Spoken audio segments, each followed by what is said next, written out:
प्यारे बच्चों, आज की कहानी है एक बहुत ही अच्छी दीदी जिनका नाम था माला। वो बहुत बुद्धिमान और समझदार थीं। अपनी बुद्धिमानी से उन्होंने जंगल के राजा शेर को भी सबक सिखा दिया। चलो सुनते हैं ये रोचक कहानी, लकड़हारे की बुद्धिमान बेटी माला और जंगल के राजा शेर की।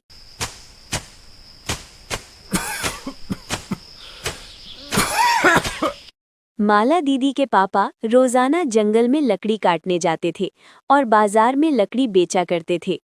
एक दिन माला दीदी के पापा को बहुत तेज बुखार आ गया और डॉक्टर ने उन्हें घर पर आराम करने के लिए बोला। माला दीदी की मम्मी उनकी देखभाल कर रही थी।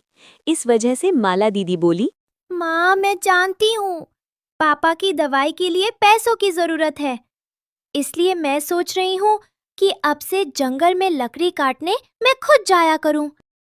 पर बेटा, तुम अकेली जंगल में जाओगी। वहाँ पर बड़े बड़े जंगली जानवर खुले में घूमते हैं, कहीं कुछ मुसीबत ना आ जाए। माँ, फिक्र मत करो, मुझे कुछ नहीं होगा। मैं ध्यान से लकड़ी काटूंगी और ज्यादा जंगल के अंदर नहीं जाऊंगी। बस जंगल के किनारे से ही पेड़ों से सूखी लकड़ी तोड़ लूंगी। माला बिटिया, मेरी तबीयत की वजह से तुम सबको कितनी परेशानी हो रही है। बापू, आपने भी तो हमारे लिए बहुत कुछ किया है। अब मेरी बारी है, मैं जल्दी लौट आऊंगी। अपने माता पिता को दिलासा देकर बहादुर माला दीदी जंगल में लकड़ी काटने के लिए चली जाती हैं। कुछ दिनों तक माला दीदी जंगल में से सूखी लकड़ियां लाकर बाजार में बेचती रहीं। पर एक दिन माला दीदी जब जंगल में पहुंची तो अचानक उन्हें कुछ जंगली जानवरों ने घेर लिया। महाराज शेर सिंह अब हमसे बहुत खुश होंगे। हमने जंगल की रानी ढूंढ ली है। सही कह रहे हो। अब महाराज शेर सिंह बस आते ही होंगे, फिर हम इस लड़की के साथ महाराज शेर सिंह की शादी कर देंगे। ये क्या कह रहे हो? मुझे जाने दो, मुझे किसी से शादी नहीं करनी। तुम पागल हो क्या? मैं और एक शेर से शादी कैसे कर सकती हूँ? मैं शेर से शादी नहीं करूंगी। क्या कहा? तू महाराज शेर सिंह से शादी करने के लिए मना कर रही है? अगर तूने ऐसा किया तो हम तुझे खा जाएंगे। सभी खूंखार जानवर माला दीदी को डराने लगे। तभी एक गरजती हुई शेर की आवाज ने सभी को चुप करा दिया। ये तुम सब क्या कर रहे हो? जंगल की महारानी को डरा रहे हो? तुम जानते नहीं ये मेरी होने वाली रानी है। महाराज, ये आपसे शादी करने के लिए मना कर रही है, इसीलिए हम इसे डरा रहे थे। अरे डरने से काम नहीं बनेगा। शादी तो ये मेरे से जरूर करेगी, क्योंकि मैं इसे बहुत पसंद करता हूँ। पिछले कई दिनों से मैं इस पर नजर रखा था। आज वो दिन आ गया है जब मैं इससे शादी करूंगा। माला दीदी जान गई थी कि वो किसी बड़ी परेशानी में फंस गई हैं। उन्होंने बिना घबराए दिमाग से काम लिया।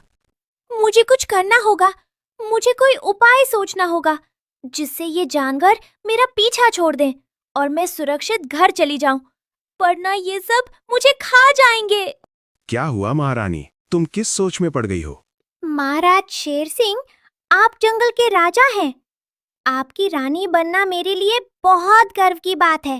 पर आप तो जानते ही हो, शादी के लिए लड़की के माता पिता का होना बहुत जरूरी है।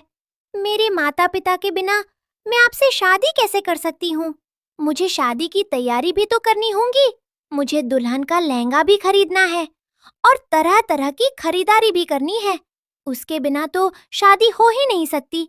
आप दूल्हा बनोगे, मैं दुल्हन बनूंगी, तभी तो हमारी मंडप में शादी होगी। आप खुद सोचो, आप दुल्हा बनकर कितने अच्छे लगोगे। मुझे लेने के लिए आओगे? मैं चाहती हूँ मेरा दुल्हा सबसे सुंदर लगे, इसलिए अच्छे से तैयार होकर आना।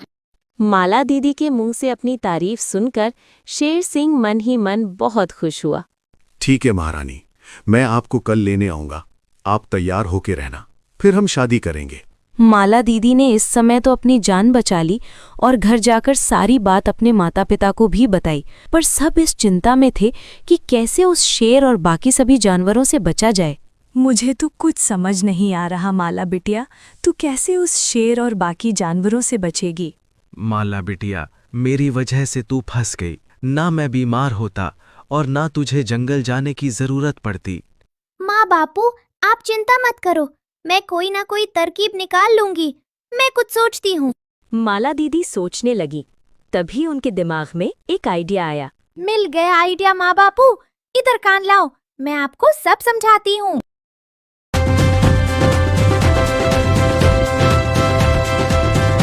अगले दिन जब शेर सिंह सभी जानवरों के साथ बारात लेकर माला दीदी के घर पहुंचा, तब माला दीदी के मम्मी पापा रोने लगे।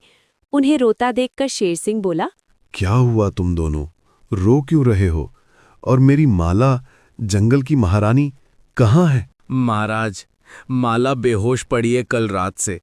जब से वो जंगल से लौटी है, तब से उसने कुछ नहीं खाया पिया। इसी वजह से वो कमजोर हो गई और अभी तक होश में नहीं आई। माला दीदी ने बस इतना कहा कि माँ बापू, मुझे राजा शेर सिंह बहुत पसंद है, पर मुझे उनके लंबे दांत और नुकीले नाखून देखकर बहुत डर लगता है। क्या माला को मेरे लंबे दांत और नुकीले नाखून देखकर डर लगता है? तो मैं अपने दांत और नुकीले नाखून तोड़ दूंगा, फिर तो माला मेरे से शादी करेगी ना? माला दीदी बेहोशी का नाटक कर रही थी। उन्होंने अपनी आंखें खोली और धीरे से बोली, हाँ, अगर राजा शेर सिंह अपने लंबे दांत और नुकीले नाखून तोड़ देंगे तो मैं उनसे शादी कर लूंगी। महाराज, मुझे लगता है ये सब इनकी चाल है। अगर आपके दांत और नाखून टूट गए, फिर तो आप किसी काम के नहीं रह जाओगे। जंगल का राजा मैं हूं, तुम चुप करो। मुझे अपने नुकीले दांत और लंबे नाखून तोड़ने हैं। मुझे माला से शादी करनी है और उसे जंगल की रानी बनाना है। माला दीदी मन ही मन मुस्कुराने लगी और बोली, महाराज शेर सिंह, आप तो अपने नुकीले दांत और नाखून तोड़ दोगे, पर इन जानवरों का क्या? मुझे तो इनसे भी डर लग रहा है। आप इन्हें भी बोलो कि ये अपने दांत और नाखून तोड़ दें।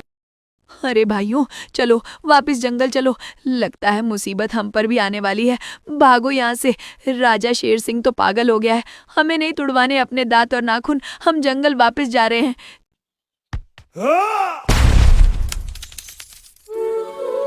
सारे जानवर डर कर वहां से भाग गए।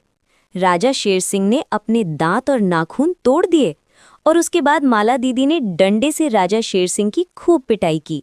अब शेर के ना तो दांत थे और ना ही नाखून, इसलिए वो माला दीदी को कोई नुकसान नहीं पहुंचा पाया और वहां से दुम दबाकर भाग गया। माला दीदी और उनके माता पिता बहुत खुश थे। माला दीदी ने बहुत बुद्धिमानी से काम लिया और शेर जैसे खूंखार जानवर से हमेशा के लिए छुटकारा पा लिया। तो देखा प्यारे बच्चों, ये कहानी हमें यही सिखाती है कि हमें मुसीबत में भी बुद्धिमानी से काम लेना चाहिए, क्योंकि हमेशा जीत बुद्धिमान लोगों की ही होती है।